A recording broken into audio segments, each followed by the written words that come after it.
The Budget Enforcement Act appears to have been a successful restraint on government growth in the 1990s, contributing to the nation's move from deficit to surplus.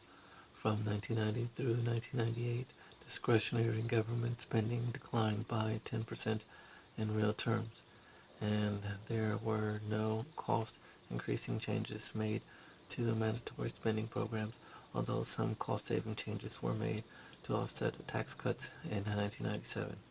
The arrival of a balanced budget in 1998, however, appears to have removed Congress's willingness to stomach the tight restraints of the Budget Enforcement Act. Discretionary spending grew by over 8% per year in real terms from 1998 to 2005, when discretionary spending reached $969 billion, far in excess of the caps for those 3 years. The Budget Enforcement Act spending caps were mostly avoided by taking advantage of a loophole in the law that allowed for uncapped emergency spending. Some of this spending was for legitimate emergencies, Hurricane Katrina, the Iraq War, natural disasters, but much was not. A 2006 emergency spending bill ostensibly dedicated to paying for the war and hurricane recovery also included farm program provisions totaling $4 billion, $700 million to relocate a rail line in Mississippi, and $1.1 billion for fishery projects, including a $15 million seafood promotion strategy.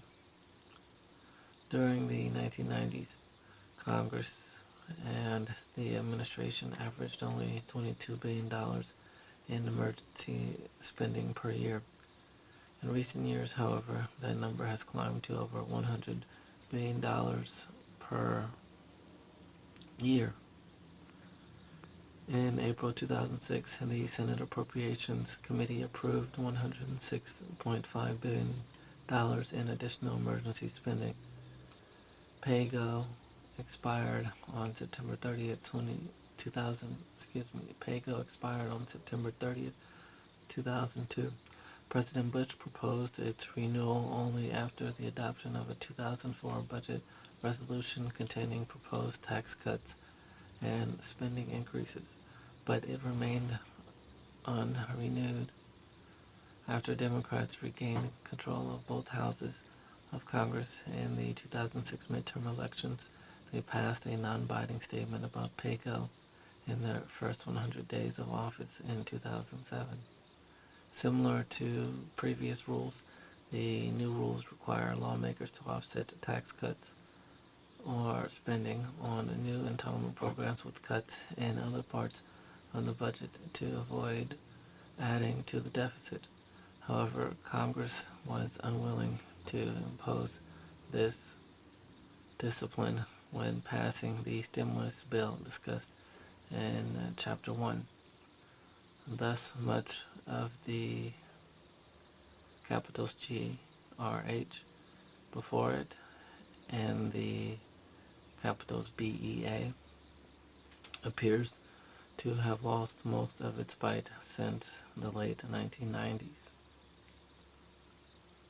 In the current congressional session, the House has passed a budget resolution stating that Congress must pass a new PAYGO law before President Obama's budget goes through.